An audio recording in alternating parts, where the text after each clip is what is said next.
Bana, kutokana na machafuko ambayo yanashuhudiwa sasa hivi kule Tanzania kwa maana ya maandamano ya uchaguzi tarehe ya leo tarehe 29 Oktoba mwaka 2025. Kuna baadhi ya watu ambao wanasema kwamba serikali ya Tanzania sasa hivi imezuilia baadhi ya mitandao kuwa wazi kwa ajili ya watu kuweza kuipata, kwa maana ya mitandao kama vile Instagram, TikTok pamoja na WhatsApp inasemekana kabisa kwamba haifanyi kazi, na nadhani kwamba hii ni kutokana na njia ya serikali kutaka kuzuia taarifa zaidi za maandamano kuweza kusambaa kwa watu tofauti tofauti. Kuna baadhi ya watu ambao wanasema sasa hivi imekuwa ni vigumu kwa wao kuweza kupata taarifa kupitia Instagram, kuweza kuingia kwenye mitandao ya Instagram, WhatsApp, pia kutumia na picha na vitu kama hivyo.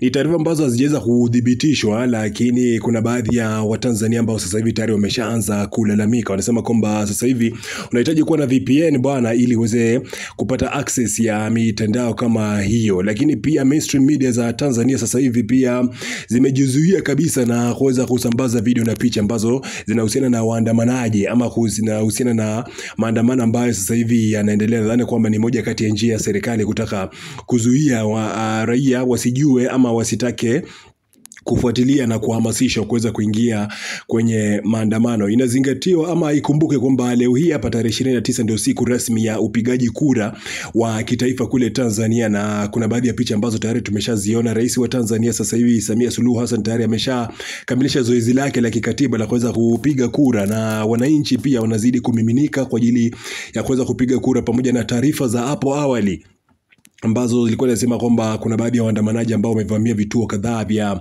kupiga kura, takriban vituo 9 hivi ambavyo tayari vimeshachomwa na pia kuvamiwa na waandamanaji ili kuweza kuzuia zoezi hilo lisiendelee. Maandamano hayo yalikuwa yakipangwa toka kampeni za uchaguzi zinaendelea, na mpaka leo hii hapa wameweza kutatiza sehemu kadhaa. Sasa mpaka kufikia sasa hivi sijui serikali inakwenda kuchukua hatua gani, ama pia vyombo vya usalama pia wanachukua hatua gani ili kuweza kuhakikisha kwamba usalama, utulivu unarudi katika maeneo tofauti kule Dar es Salaam Tanzania. Inabidi ubaki na mimi ili niendelee kukupa taarifa zaidi kuhusiana na kile ambacho kinafanyika kule Tanzania.